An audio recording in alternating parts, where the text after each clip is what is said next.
Bénis, Seigneur notre Dieu, le déroulement de ces cultes. Dispose encore ton peuple pour cela. Que ton esprit soit à l'œuvre pour les amener jusqu'ici. Que tes anges les accompagnent, les épaules. Au nom de Jésus.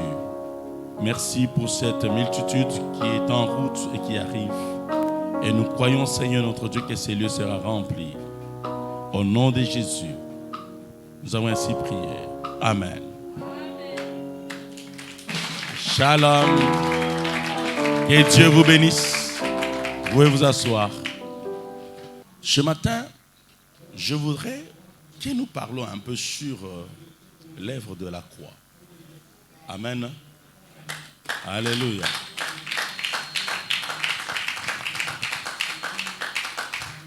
Amen. Ainsi, ce matin, nous voulons encore comprendre l'œuvre de la croix. Mais écoutez, suivez attentivement. Il faut bien le comprendre dans cet angle et dans cette version que je vais vous présenter. Je cherchais un thème que je devais donner. Le thème le plus simple, je dirais, c'est « Tout est accompli ». Amen. Amen. Mais si je veux être un peu beaucoup plus profond, je donnerai comme thème la sacralité de la croix ou de l'autel de Christ est accomplie. Là, je deviens un peu beaucoup plus technique. Mais pour le commun des mortels, je dis tout est accompli. Amen. Lisons très rapidement Jean 19, verset 30.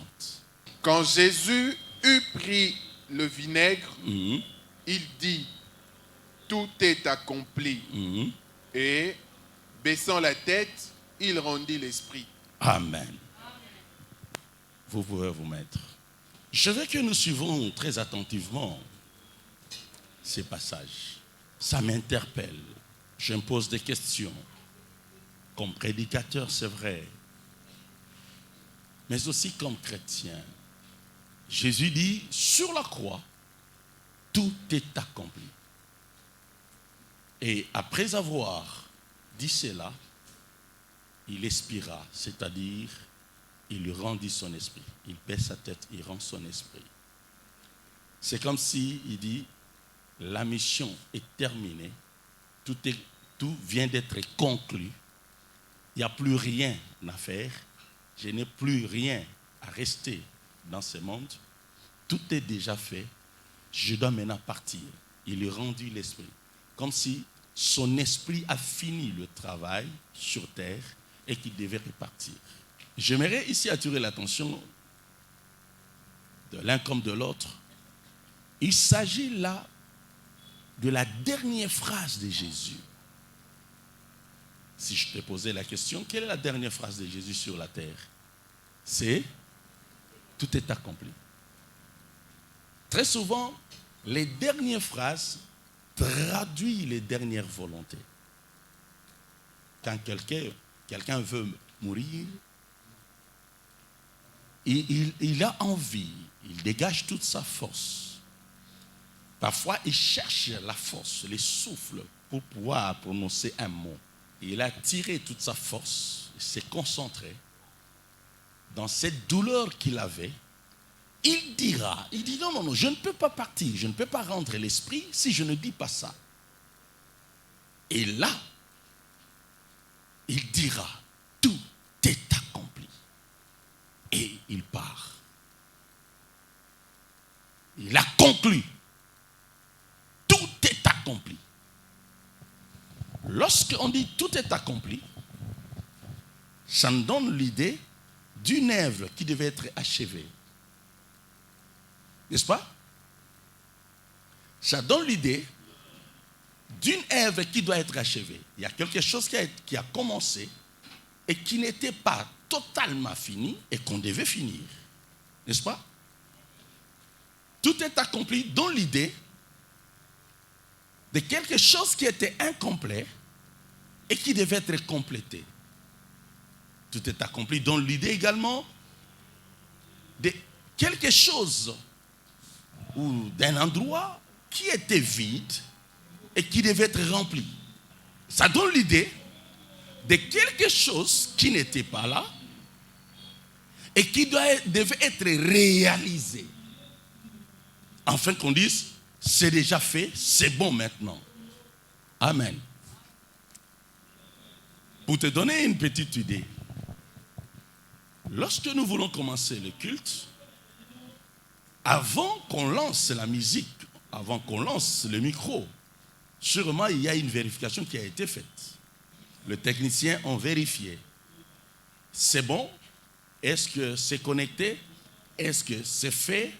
Est-ce qu'on a allumé le groupe? Est-ce qu'on peut lancer maintenant? Oui, vous pouvez lancer. Et on lance. Et avant de lancer, c'est-à-dire indirectement, la personne dit, tout est accompli, tout est bon, on peut maintenant. Amen. Donc, tout accompli donne l'idée d'un complément, de quelque chose qu'on devait compléter, qu'on devait remplir totalement, qu'on devait exécuter parfaitement, qu'on devait exécuter jusqu'au fond. C'est comme si, depuis la nuit du temps, il y avait quelque chose qui n'était pas encore accompli. Est-ce que vous comprenez ça? Les philosophes sont passés sur terre, les gens de toutes sortes sont passés sur terre, des prophètes sont passés sur terre, mais la chose n'était pas toujours accomplie. Et cette chose devait être accomplie avec quelqu'un. Et Jésus-Christ est celui qui a accompli la chose. C'est pourquoi il dit, tout est accompli. Il a fini son travail. Tout est bon. Maintenant, ça peut marcher. On peut exploiter. On peut manger. C'est comme une mère qui dit, tout est déjà prêt, passez à table. Amen. Amen. Je voudrais te dire en passant, le Seigneur Jésus a accompli quelque chose pour laquelle tu dois seulement passer à table pour manger.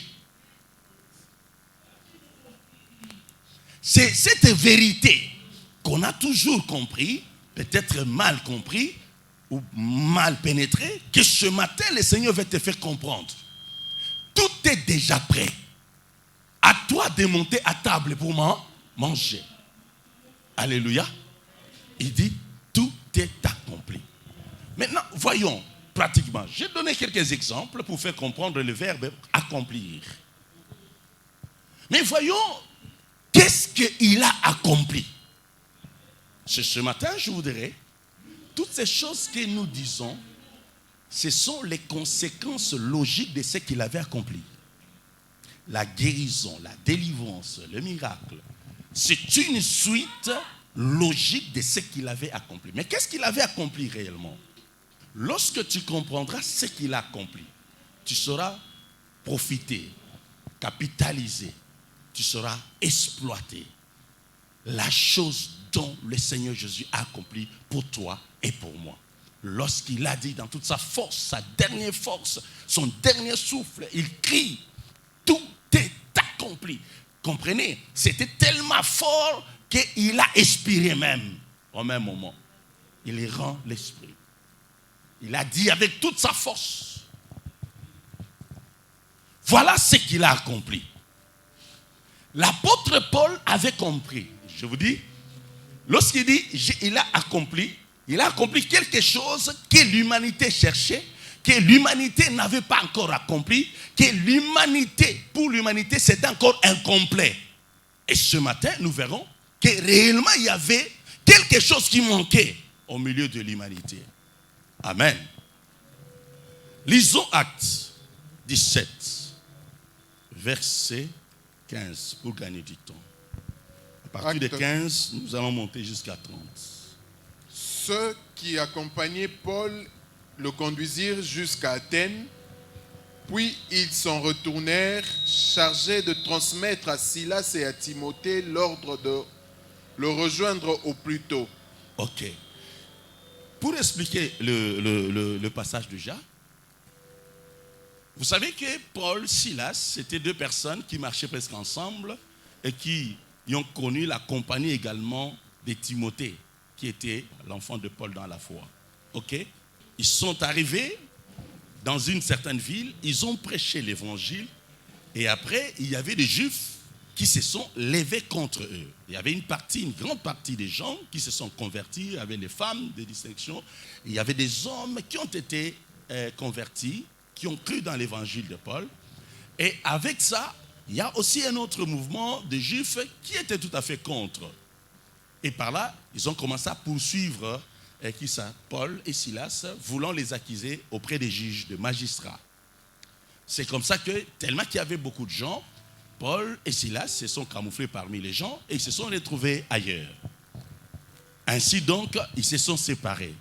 Il y a Silas qui a pris un autre chemin avec Timothée et Paul qui a continué jusqu'à Athènes. Il arrive à Athènes, il a été accompagné par d'autres frères. Une fois arrivé à Athènes, ses frères ont rebroussé chemin. C'est alors que l'apôtre Paul va envoyer le message pour dire à Silas, ne traîne pas trop, il faut venir me rejoindre ici avec Timothée. Ok? C'est ces versets-là. Continue. Comme Paul les attendait à Athènes, il sentait au-dedans de lui son esprit s'irriter à la vue de cette ville pleine d'idoles. Il sentait en lui son esprit s'irriter. Bien aimé, il faut avoir la sensibilité spirituelle. Oui, l'apôtre Paul qui sent. L'esprit sent. Il avait une sorte d'irritation dans son esprit. Pourquoi? Parce qu'il avait constaté qu'Athènes, c'était une ville idolâtre. Quand je dis idolâtre, c'est-à-dire quand tu passes ici, tu vois l'image de telle bête, l'image de telle personne, l'image de la sirène, l'image de l'éléphant, l'image de je ne sais pas de quel petit dieu. C'était tellement une ville idolâtre. Je te donne un petit exemple pour que tu comprennes. Toi qui es chrétien aujourd'hui, versé dans les Écritures, versé dans la parole de Dieu, versé dans la doctrine chrétienne, tu arrives quelque part, par exemple, tu vois, tu vas au Sambela, un lion. Ils adorent le lion ou ils adorent, par exemple, l'éléphant, ils adorent le crocodile, ils adorent une bête, un serpent, par exemple. Ça peut te scandaliser. L'apôtre Paul avait le même sentiment lorsqu'il est arrivé à Athènes. Donc, Athènes, c'était vraiment une ville très idolâtre. Alors, il avait un esprit irrité. Il avait envie de leur parler, envie d'écraser leur hôtel, envie de renverser ces hôtels démoniaques-là. Mais il se retient quand même, il dit non, ce n'est pas un combat charnel, c'est un combat spirituel. Alors, on continue. Donc, dans la synagogue avec les Juifs et les hommes craignant Dieu, et sur la place publique chaque jour avec ceux qu'ils rencontraient. Ici, regardez très bien. On nous parle de l'évangélisation. L'évangélisation sur deux angles. Ils entrèrent dans les synagogues. Les synagogues, c'était comme le temple. Quelqu'un qui vient au temple et qui va prier. Et dans les temples, il n'y avait pas vraiment un prédicateur bien connu. Il y a des gens qui se prétendaient connaître les Écritures ou une certaine philosophie qui pouvaient se permettre de développer des théories. C'est-à-dire, quelqu'un peut prendre la parole, dire aujourd'hui je voudrais parler de quelque chose. Il parle. Le lendemain, il parle. C'est à cette occasion que l'apôtre Paul aussi cherchera à prendre parole pour annoncer maintenant Jésus. Amen. Hein? C'est ainsi, on dit, il entre donc dans le synagogue avec les Juifs et les hommes craignant Dieu. Et là, il s'est entretenu. Il s'est entretenu, c'est-à-dire il a parlé. Il a discuté d'abord avec les gens qui partagent la foi. Mais en dehors de ces gens-là qui partageaient la foi, il est allé aussi sur la place publique. L'évangélisation. Sortez, allez sur la place publique. Allez parler de Jésus.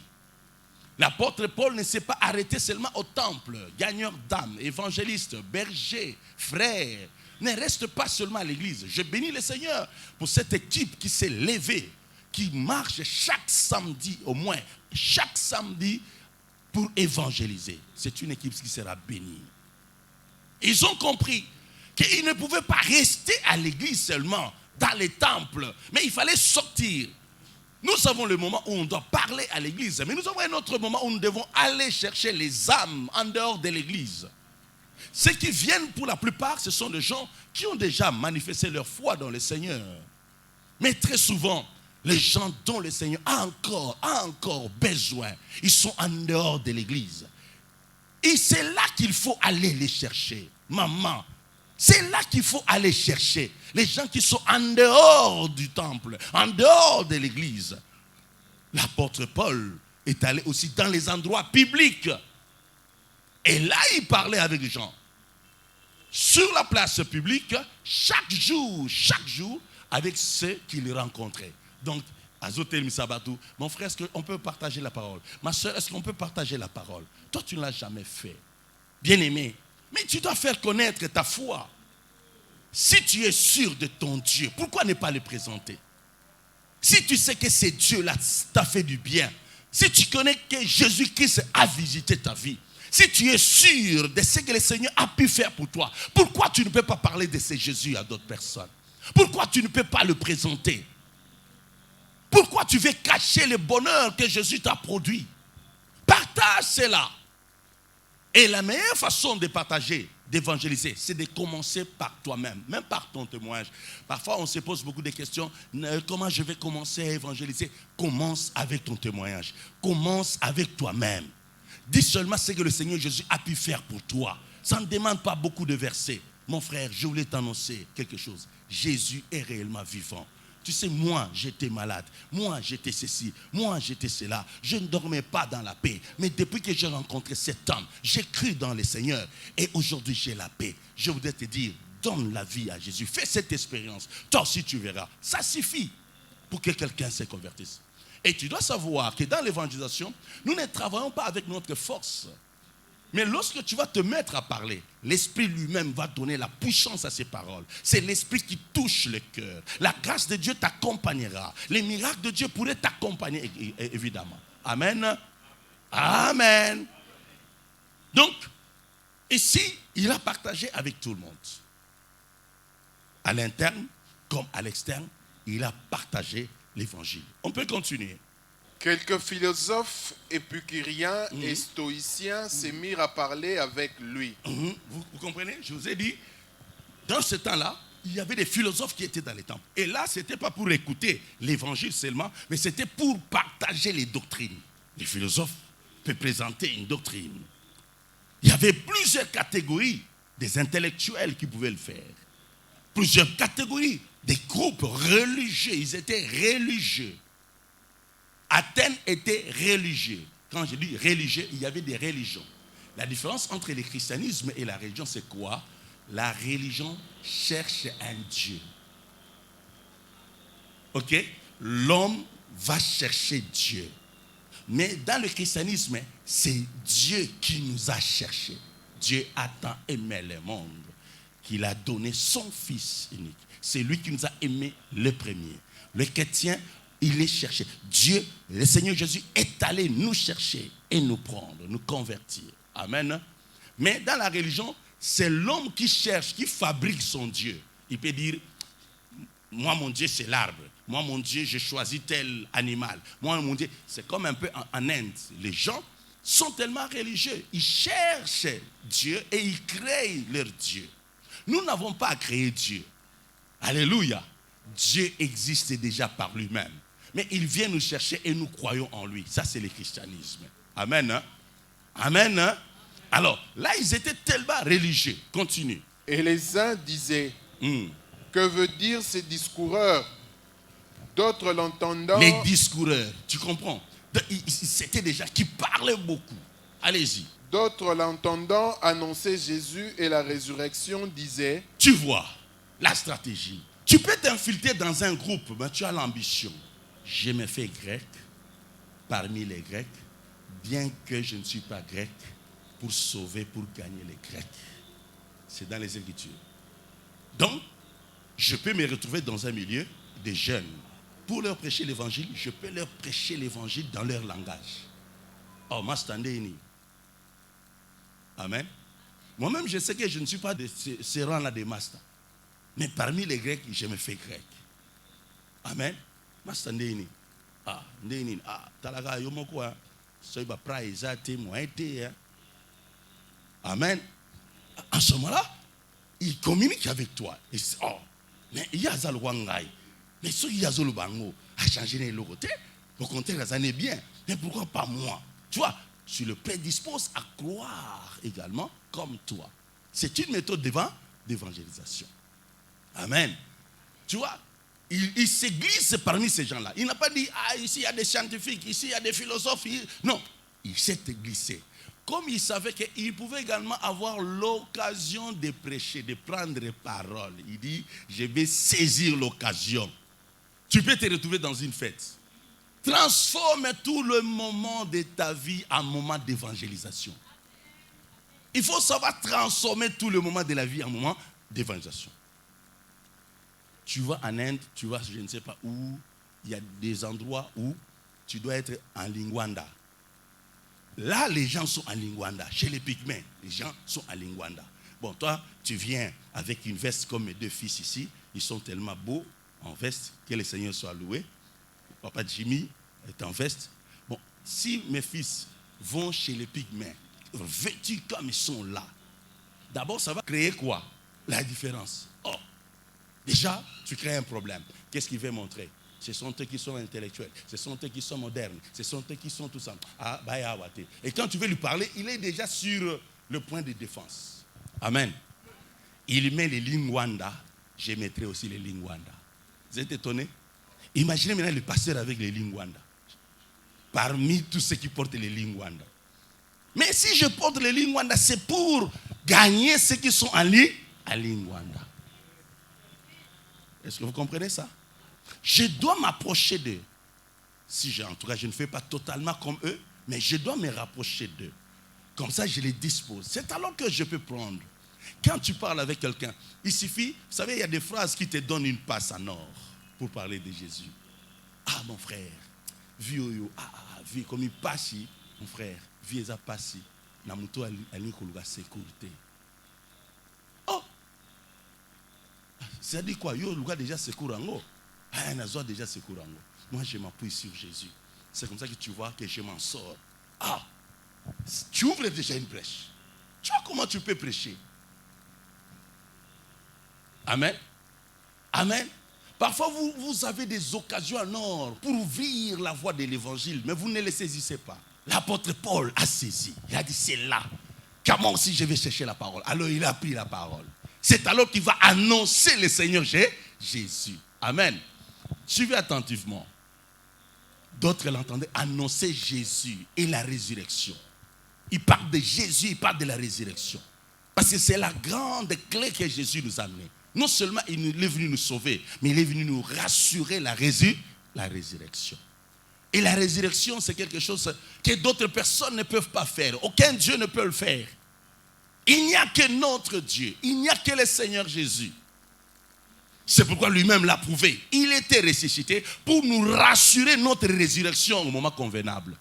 Nous avons un Dieu qui ressuscite.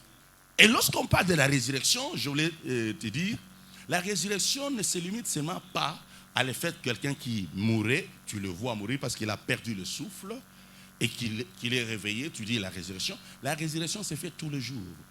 Ça, c'est une dimension plus élevée de la résurrection. Mais la résurrection se fait tous les jours. Tu étais malade et tu es guéri. En réalité, c'est une autre forme de la résurrection. Amen. Amen.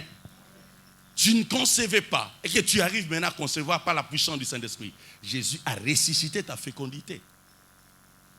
Donc la résurrection se produit de plusieurs manières. Tu ne voyais pas. On prie pour toi, tu es en train de voir. On a ressuscité la capacité de tes yeux. C'est pourquoi en réalité, personnellement quand moi je prie, je peux dire Seigneur, répands sur moi la puissance de la résurrection. Comment il demande la puissance de la résurrection? Parce qu'en fait, c'est cette puissance qui a été déversée sur le Seigneur Jésus. Et la Bible confirme que cette puissance-là, Dieu l'a déjà disposée pour l'Église. C'est quelle puissance? C'est la puissance de la résurrection. Quand nous parlons de la puissance du Saint-Esprit, en réalité, tu peux aussi l'appeler la puissance de la résurrection. Et c'est cette puissance qui peut agir dans ses multiples formes pour te ressusciter. Ça peut ressusciter tes affaires. Ça peut ressusciter ton mariage. Ça peut ressusciter ta vie. Ça peut ressusciter tes projets, tes entreprises. Amen. Oh, n'entrons pas là-dedans. Continuons avec ça. Qu'on ne se perd pas. Ok? Alors Jésus On a entendu parler de Jésus et de la résurrection. Et il semblait qu'il annonce des divinités étrangères. Vous voyez, pour eux, parler de Jésus et de la résurrection, les philosophes, les autres, se sont exclamés pour dire, on dirait qu'ils sont en train. Non, il est en train parce qu'il était encore seul avant d'être rejoint. L'apôtre Paul dit, il est en train de parler de divinité, tu vois. Donc c'était un endroit où les gens présentaient leur Dieu. Et c'était des choses qu'ils n'avaient jamais écoutées ou entendues. Alors, ils se sont exclamés pour dire, il parle d'autres divinités étrangères. Mais écoutez maintenant, il est allé les annoncer, celui qui avait tout accompli. Vous allez comprendre. J'ai commencé par dire que tout est accompli. Et je suis en train de développer qu'est-ce qui a été accompli. Je t'ai posé la question, qu'est-ce que Jésus a accompli? Si tu me parles de la guérison, c'est le produit, les fruits d'un arbre. C'est comme si tu me parles du fruit d'un arbre. La délivrance, la guérison, l'élévation, tout ça, ce sont les fruits de ce que le Seigneur Jésus a accompli. Mais qu'est-ce qu'il a accompli réellement? Parfois, le diable ne veut pas que nous comprenions ce que le Seigneur a accompli réellement. Et il nous fait passer à côté de quoi? De la plaque. Et quand tu es à côté, tu ne bénéficieras pas assez de ce que le Seigneur a fait. Et aujourd'hui, le Seigneur veut replacer cette précision dans notre esprit et dans notre foi. Amen. Dis à ton frère, qu'est-ce que Jésus a accompli réellement? Amen. Parce qu'il a dit, tout est accompli. Qu'est-ce qui a été accompli? Allons-y. Alors ils prirent et le menèrent à l'aréopage en disant, pourrions-nous savoir quelle est cette nouvelle doctrine que tu enseignes? Allez-y. Car tu nous fais entendre des choses étranges. Nous voudrions donc savoir ce que cela peut être. Voilà, continue. Or, tous les Athéniens et les étrangers demeurant à Athènes ne passaient leur temps qu'à dire ou à écouter des nouvelles. Amen. C'était des grands discoureurs. Mais au milieu de ces discoureurs, l'apôtre Paul va amener un nouveau message, une nouvelle doctrine. Il va annoncer un être, un homme, un Dieu véritablement, Jésus-Christ et sa résurrection. Alors, on s'est dit, ce sont des choses, mais tu nous amènes de nouvelles choses. Qu'est-ce qui se passe? Nous voulons connaître encore beaucoup plus. Allez-y. Paul, debout au milieu de l'aréopage, dit, hommes athéniens, je vous trouve à tous égards extrêmement religieux. Extrêmement religieux. Ils étaient extrêmement religieux. C'est-à-dire quoi? Tu passes ici, tu trouves temple de. Temple de. Temple de. Partout, temple de. Temple de. Temple de. Quand on dit temple de, c'est-à-dire le temple du serpent, le temple du léopard, le temple du quoi? Du rat, le temple de quoi? Du crapaud. Tu vois? Donc partout il n'y avait que des temples. Finalement, on va aller dans quel temple? Il y en avait tellement nombreux. Chacun choisissait son Dieu. Ils étaient extrêmement religieux. Allez-y. En parcourant votre ville et en considérant les objets de votre dévotion, j'ai même découvert un hôtel. En parcourant votre ville. Parce qu'il est arrivé à Athènes. Il commence à parcourir. Oh, je vais visiter un peu la ville. Comme tu arrives à Kinshasa, tu commences à visiter la ville. Tu remarques que là, il y a une église. Là, il y a encore une église. Là, il y a une autre église. Mais, heureusement, chez nous ici, ce sont des églises de la même doctrine. La plupart, ce sont des églises chrétiennes. Mais là, ce n'était pas ça. Là, c'était des temples dédiés à d'autres esprits, à d'autres petits dieux. Allez-y, écoutez. Au point qu'ils étaient tellement religieux qu'à un certain moment, ils ont manqué les noms de pouvoir donner à un temple. C'est pourquoi je suis en train de faire lire. Ce qui m'intéresse beaucoup plus, c'est le fait qu'ils ont même ignoré, ils ont manqué les noms à donner à un temple. Ils étaient tellement religieux. Ça combo crapaud, ça combo c'est pas, ça combo boya, au point que combo ici, il va zangi combo ça. Écoutez. Allez-y. Car En parcourant votre ville et en considérant les objets de votre dévotion, j'ai même découvert un autel avec cette inscription. À un Dieu inconnu. Alléluia. À un Dieu inconnu. Et suivez-moi. Est-ce que vous savez que si je pouvais vous donner un verset ce matin, le seul verset que j'allais vous donner, c'est ce verset des Actes 17, verset 23. Je pouvais donner juste ce verset et j'explique et puis nous terminons. Donc, c'est le verset clé de ce matin. Il parcourt la ville, il fuit la ville, et là il constate, en considérant la ville, en considérant les objets de dévotion, c'est-à-dire les objets au travers lesquels ils se plient devant leur Dieu. Lorsqu'il regarde ces objets, il regarde au mur, il regarde devant ces autels. Amen. Il a dit, j'aime même. Quand on dit j'aime même, c'est-à-dire la dose était tellement excessive. J'ai même découvert un autel avec cette inscription.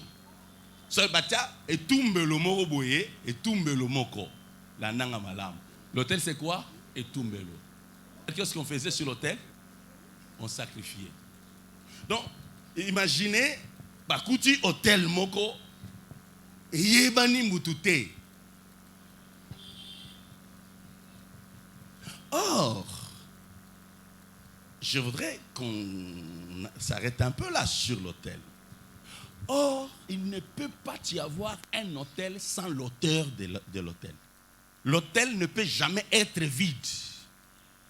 L'autel est dédié toujours à un Dieu. Quand je dis à un Dieu, je vois ici les petits dieux consorts. Je ne vais pas mettre mon Dieu dans ces rangs-là. Mais généralement, selon le principe, on ne peut pas avoir un autel sans l'auteur de l'autel. On ne peut pas avoir un autel sans l'esprit qui règne sur cet autel. Est-ce que vous comprenez? Un autel sans un Dieu, c'est un autel vide. C'est bon?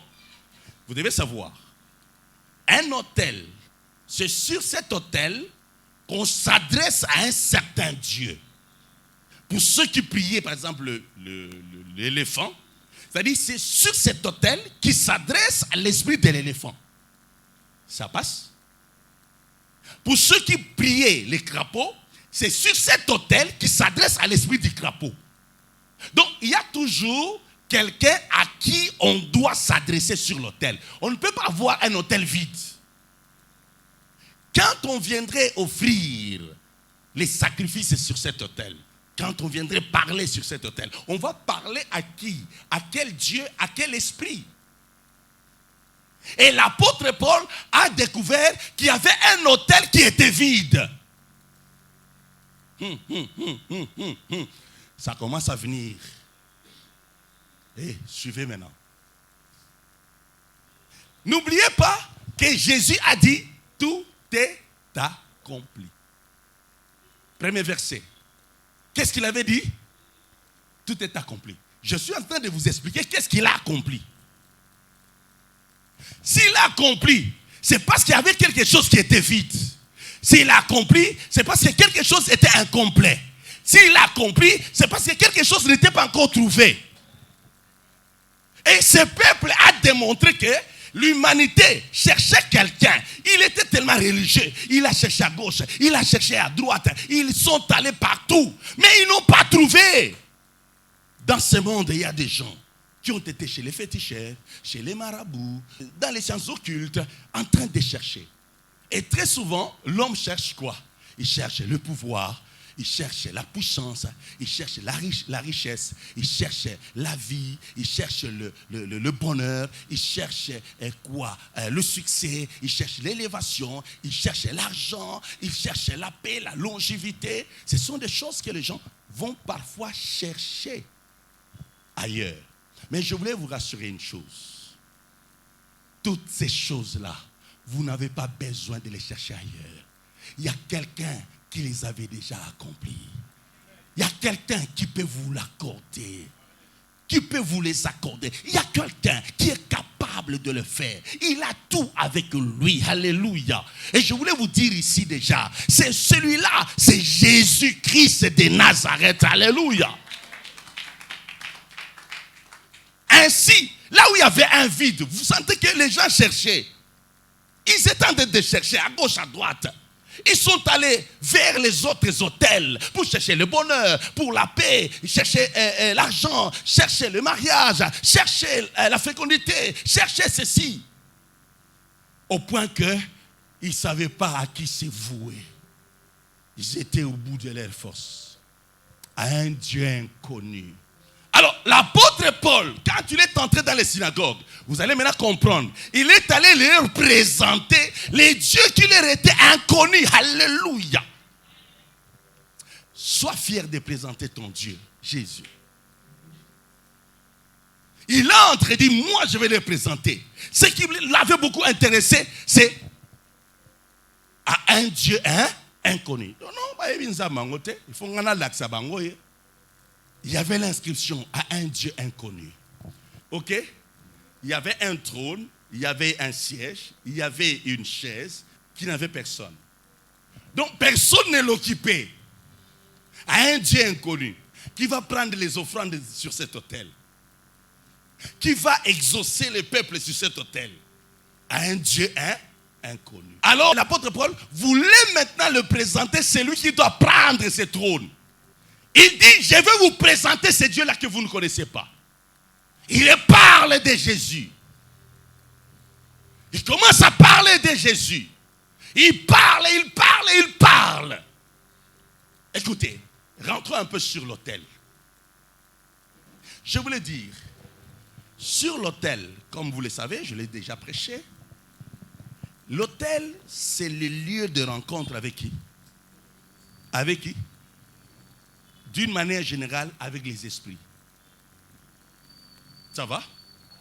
Ça va? L'homme étant naturellement religieux, c'est-à-dire l'homme a toujours cherché un Dieu. C'est pourquoi vous allez voir, même nos ancêtres, créer leur Dieu. Nzete, Maïmo, Boye, quelque chose, ils cherchaient. Amen. Ils créaient Dieu. Ils créaient leur propre Dieu. Comme s'il y avait un vide. On devait donc lui présenter Dieu. Écoutez, suivez attentivement. Sur l'autel, c'est le lieu de rencontre. Le lieu de rencontre avec qui? Avec les esprits. C'est-à-dire, quand il y a un autel, vous devez savoir qu'il y a déjà un esprit. Non seulement il y a un esprit, je dirais, il y a un esprit principal, un esprit qui donne, qui règne, mais à côté de ces esprits, il y a aussi des petits esprits qui servent l'esprit principal, si je dois utiliser ce terme-là. Parce que sur l'autel, il y a aussi des esprits d'exécution. S'il y a un petit Dieu, il y aura aussi des esprits pour servir ces petits dieux-là. Nous, sur notre autel, nous avons les grands dieux. Amen. Et sur le trône, sur l'autel du grand Dieu, il y a aussi un esprit qui sert Dieu. C'est le Saint-Esprit. Le Saint-Esprit, lui, il est chargé d'exécution de tout ce que Dieu a établi sur l'autel. Est-ce que vous comprenez? Ça passe? Je suis en train à la fois de faire la comparaison, je suis dans les concepts généraux d'abord, de l'autel, et je ressors particulièrement l'autel du vin. Sur l'autel, il y a des choses qui caractérisent chaque autel. Première chose qui caractérise l'autel, c'est quoi? C'est l'offrande. On ne peut pas se présenter devant l'autel, devant un esprit, on ne se présente jamais, mais vite. Ça, c'est un. Sur l'autel, il n'y a pas d'offrande ou de services qui se font de manière à ne pas prononcer des mots. Non seulement on amène l'offrande, mais on amène aussi des paroles, des déclarations. C'est pourquoi celui qui a accompli, il a aussi parlé. Sur l'autel, il y a donc l'offrande. D'abord, il y a un Dieu. Il y a l'offrande qu'on amène. Il y a les paroles qu'on amène. Et ces paroles-là deviennent des contrats. C'est bon? Les paroles prononcées sur l'autel deviennent des clauses du contrat. Ça va? Les ordonnances qui subsistaient contre vous. C'est parce que avant de venir sur l'autel de Jésus, l'homme a été sur d'autres autels. Et sur ces autels-là, il y a eu des déclarations qui ont été faites. Les autels de ta famille, les autels de ta tradition, les autels de ton village, les autels de ceci. Il y a des gens qui t'ont engagé.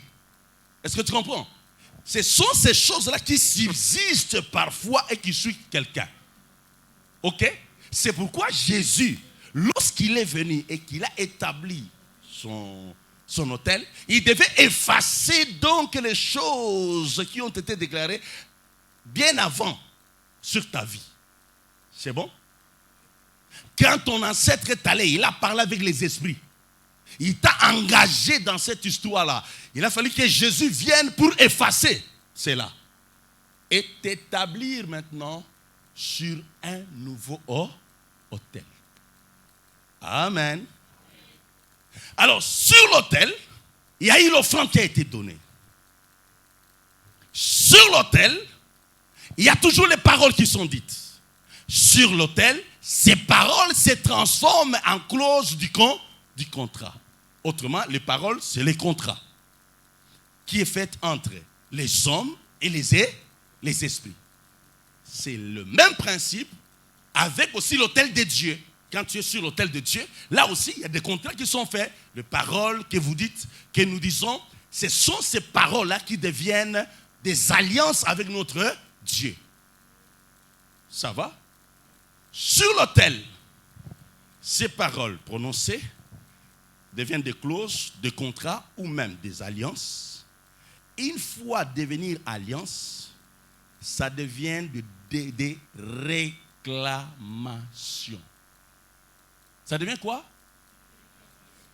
Donc, si on parle de réclamation, avant qu'il y ait réclamation, il y a toujours des paroles de contrat. Tu ne peux pas réclamer à quelqu'un si vous n'êtes pas convenu sur ça. Oh, les réclamations, c'est-à-dire il y a eu des déclarations. Il y a eu un service qui a été fait. Il y a eu un contrat qui a été fait. Il y a eu une alliance qui a été faite. Alors, la personne commence à réclamer. Et une fois qu'il y a ces lois, les réclamations prennent la force d'une loi. C'est comme ça qu'on parle des lois établies. Les lois établies, c'est-à-dire un mécanisme qui devient automatique. Le contrat a été déjà signé et les choses deviennent automatiques.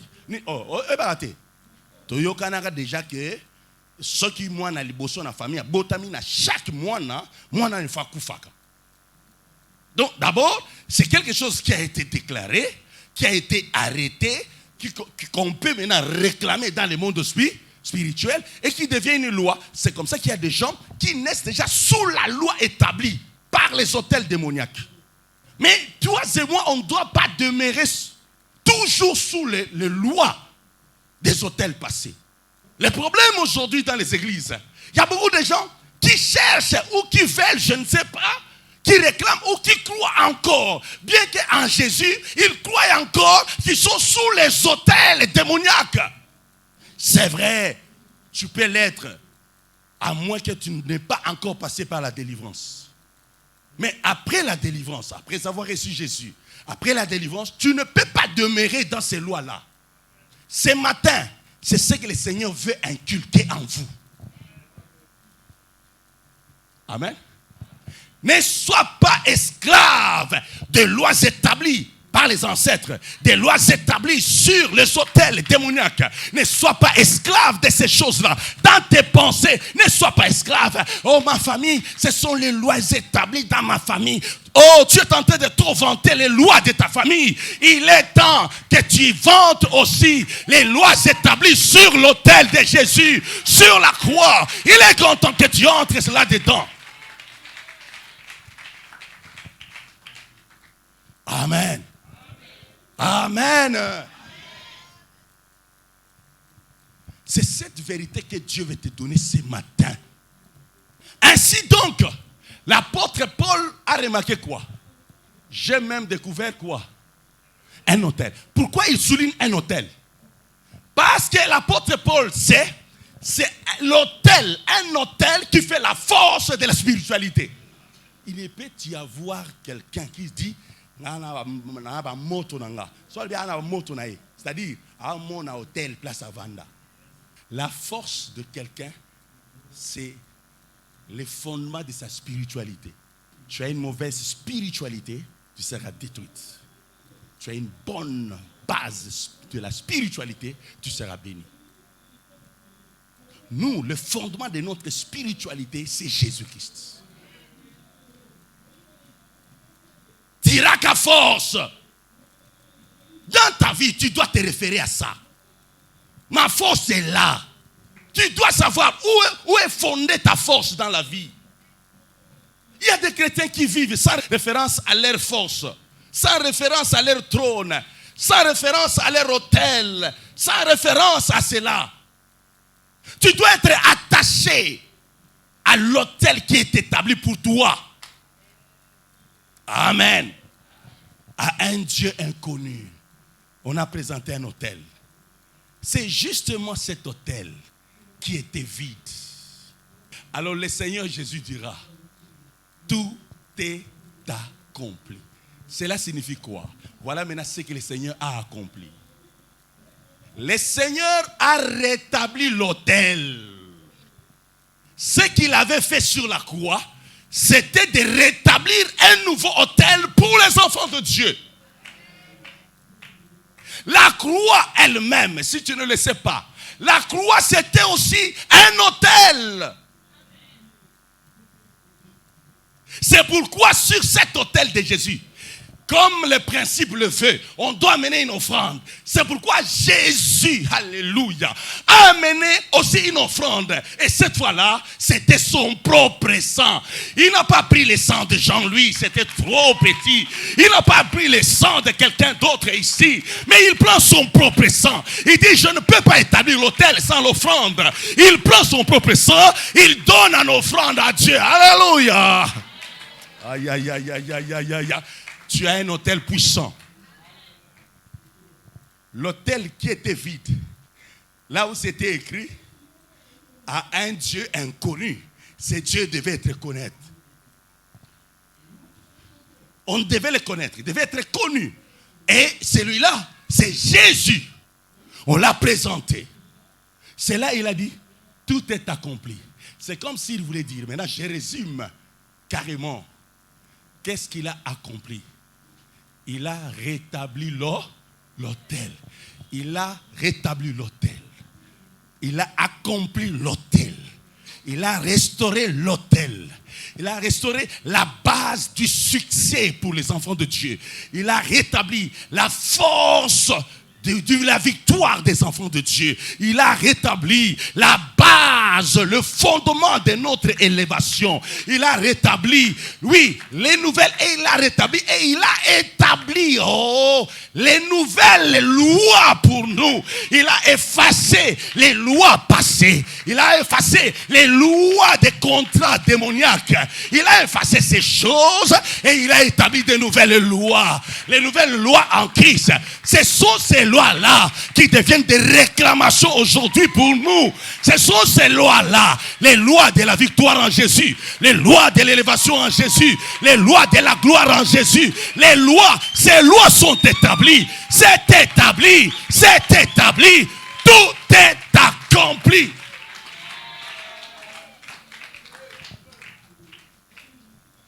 Il établit cela. l'autel qui était vide n'est plus vide. L'autel qui était dédié à un inconnu, il n'est plus inconnu.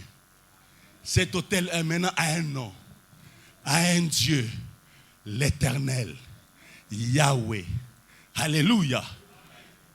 Il a un Seigneur, le Seigneur Jésus. Il a un esprit qui accomplit les choses que Jésus a déclarées sur l'autel, le Saint-Esprit. Cet autel est complété. L'autel a reçu l'offrande. Alléluia. L'autel a reçu le sang de Jésus. L'autel a reçu tout ce qu'il fallait. Jésus a fait des déclarations sur cet autel. Alléluia. Il est temps d'accroire et d'entrer dans les déclarations de Jésus. Lisons un peu. Poursuivons avec ça jusqu'à 21, je crois. Allez-y. Ce que vous révérez sans le connaître, c'est ce que je vous annonce. Voilà. À établir les dieux. L'inconnu là, baye. Hôtel ou est à la vidité. Fallait hôtel ou est à la nini comblé. Hôtel il fallait à la rempli. Fallait y banana na kovanda na kita bokonzi. Alors quoi kita bokonzi ça la qui vide. Apôtre Paul dit ah ouais photo vendre ça mtomoko. Amen. Allez-y. Le Dieu qui a fait le monde et tout ce qui s'y trouve. Il commence à le présenter. Tant que bazo présenter, ça vous comprendre au beteraka Yesu maboko wana. Donc ça va le dire le Dieu qui a fait quoi? Le Dieu qui a fait le monde et tout ce qui se trouve. Ça vous comprendre nango beteraka maboko.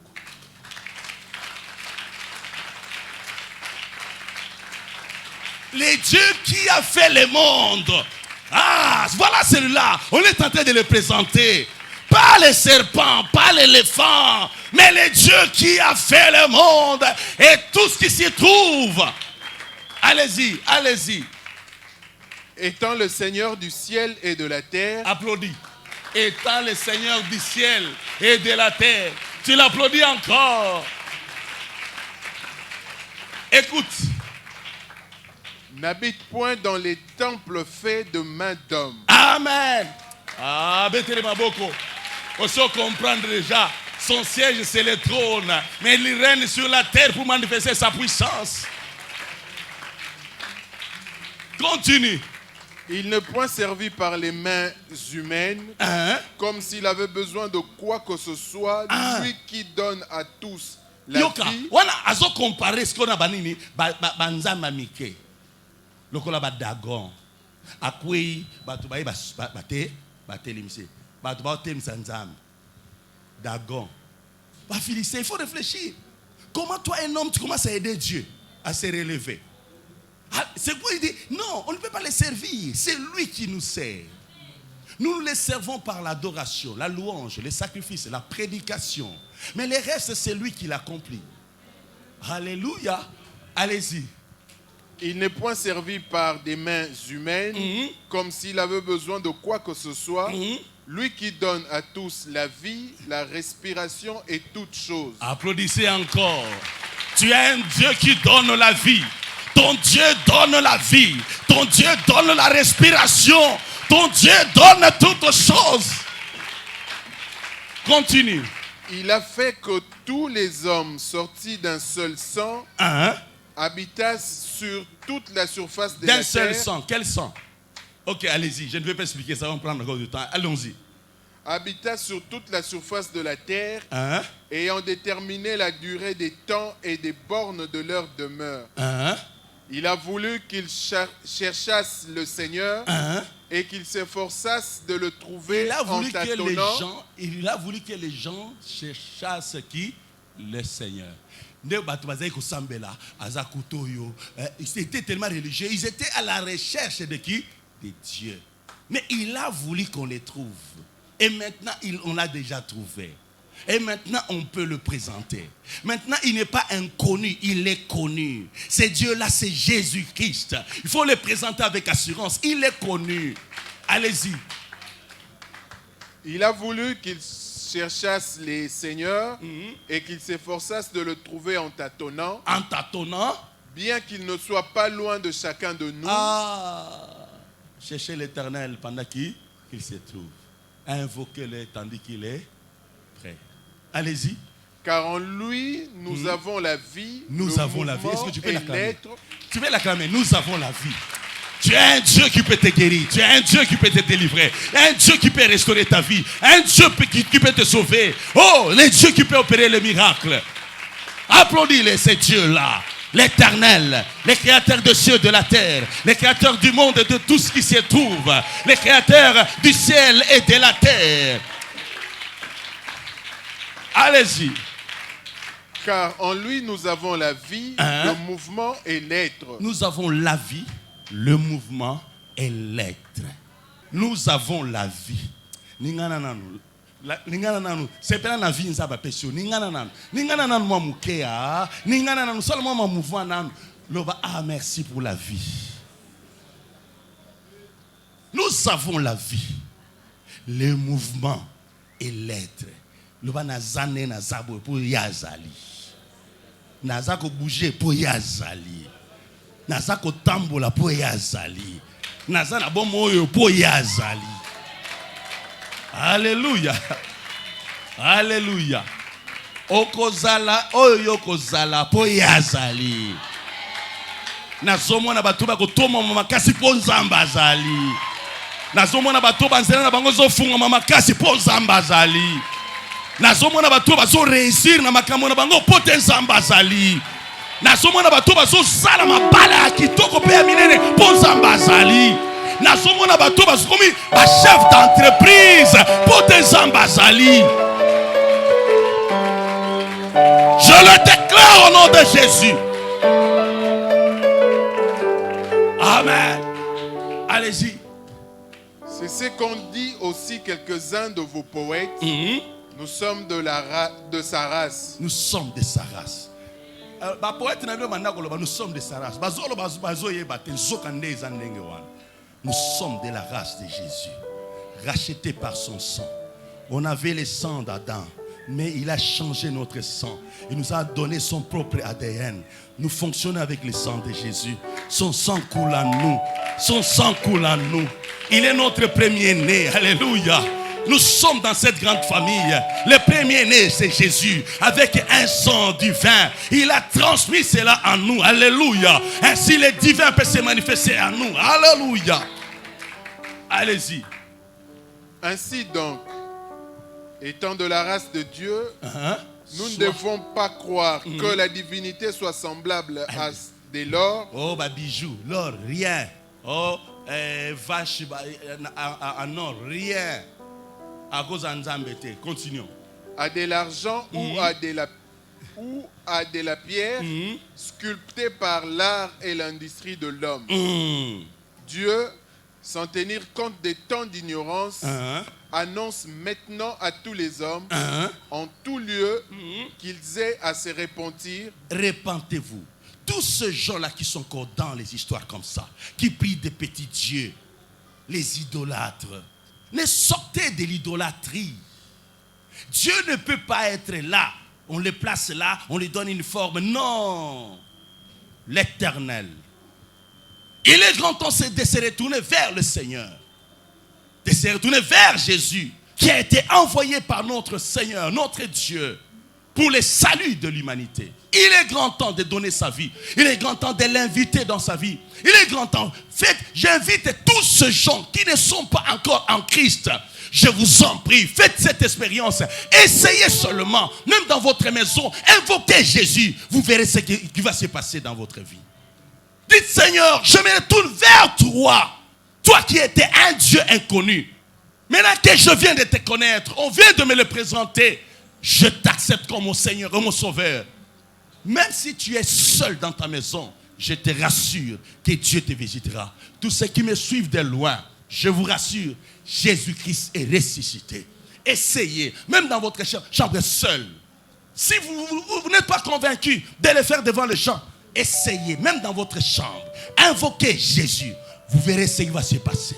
Donnez votre vie à Jésus. Vous verrez ce qui va se passer. Nous avons un Dieu vivant, réel, qui sauve, qui délivre, qui guérit, qui change la vie, qui donne la paix qui surpasse toute intelligence, qui donne le sens à la vie, qui donne la forme là où il y avait l'informe, qui comble les vides. Alléluia. Ainsi, la grande chose à retenir ici, c'est quoi? Il y a une œuvre qui a été accomplie. Je suis maintenant à la fin. Tout a été accompli. Et qu'est-ce qu'il a accompli? Il a rétabli l'autel. Et parce qu'il a rétabli l'autel, je vais maintenant terminer avec quelque chose sur lequel je devais insister, mais je n'ai pas beaucoup insisté. Mais je te l'ai dit. Quand je le dis, moi, je frissonne de l'amour de Dieu. Je frissonne du mystère de Dieu. Je voulais te dire une chose. Est-ce que tu sais que on a déjà fait un service pour toi? Avant de te le dire, je vais te donner une petite image. Avec nos ancêtres, avant de connaître Jésus, quand un enfant naissait, on faisait des cérémonies. Peut-être tu es le premier-né, ou je ne sais pas, tu es le premier garçon de la famille, ou je ne sais pas, tu es la première fille, ou je ne sais pas quoi. Il y avait des cérémonies parfois qu'ils faisaient. Maintenant, je vais te dire, est-ce que tu sais qu'il y a une cérémonie qui a été faite en ton nom? Ne sois pas épaté par ces gens qui peuvent te dire, cérémonie, hein? On a opéré plusieurs cérémonies sur moi. Non, non, ne me fais pas peur. Ne me fâte même pas. D'ailleurs, toi, on a fait les cérémonies avec le sang de poule. Avec le sang de quoi? De poule. Avec les œufs de poule. On a fait des cérémonies avec quoi? Avec l'eau ramassée dans les rivières. Sale. On a fait les cérémonies pour toi. On a fait des cérémonies. Moi, je vais réussir. Parce qu'on a fait des services. On a fait des services. Oh, ne t'en fais pas. La bonne nouvelle que je voulais te dire ce matin. Lorsque le Seigneur Jésus a rétabli l'autel, il a fait aussi toute une cérémonie. Il a fait tout un culte. Cérémonie, c'est petit. Comme diraient les Nigériens. Cérémonie, c'est petit même. Mais lui, il a fait tout un culte. Il a fait les cultes à mon nom. Il a fait tout un service à mon nom. Il a fait les services en ton nom. Il a déjà fait un service. Et vous savez, avec quoi il a fait son service? Il a pris son propre sang. C'est avec le propre sang de Jésus qu'il a fait ton service. Donc il a fait le service pour mon succès. Aïe, aïe, aïe, aïe, aïe, aïe, aïe, aïe, aïe, aïe, aïe, aïe. Il a fait les services, les cultes, la cérémonie. Alléluia. Avec son propre sang pour mon succès. Il a fait la cérémonie pour ton mariage. Il a fait la cérémonie pour ton élévation. Il a fait la cérémonie pour ta grandeur. Il a fait la cérémonie pour toutes ces choses. Il a fait la cérémonie pour ton commerce. Il y a quelqu'un qui a déjà fait des cérémonies. Il y a quelqu'un qui a déjà fait un culte. Il a déjà fait un service sacré. La sacralité a déjà accompli. Tout est accompli. J'ai déjà fait les services. J'ai rétabli le trône. J'ai rétabli l'autel. Et j'ai fait les services du succès. Les services de l'élévation. Les services de la prospérité. Les services de la grandeur. Tout est déjà accompli. Et quand il a fait les services, il a établi les lois. Dis à ton frère, on a déjà établi la loi. La loi du succès. En Christ, il faut réussir caca. Il faut réussir caca. Pourquoi? Parce que Yesu a ça service. Ah, nous osons commater. Nous osons commater.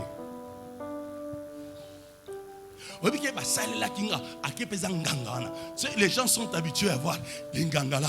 Ils bougent dans tous les sens avec des plumes à sa tête et tout ça, avec beaucoup de quoi? Hein? C'est quoi on appelle? oui, les rafias, les ceci. Il fait, non, ce sont des manœuvres de rien du tout. Intimidation spirituelle. Et les gens, saler les pensa, soper les mailles, kati soso, soper les maquila, tout ça.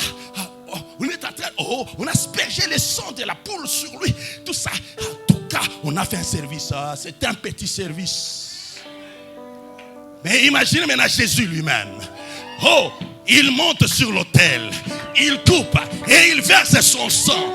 Il a versé son sang jusqu'à verser même son eau. L'eau de son corps a été épuisée. Il a versé, il a pris, il a fait le service. Lui a fait le service. Lui aussi a fait le service. Lui aussi a fait le service. Qu'on ne te fasse pas peur. Qu'on ne t'intimide pas. Il y a un service qui a été fait pour toi. Le service pour ton succès. Le service pour ton salut. Il a fait un service plus que les féticheurs.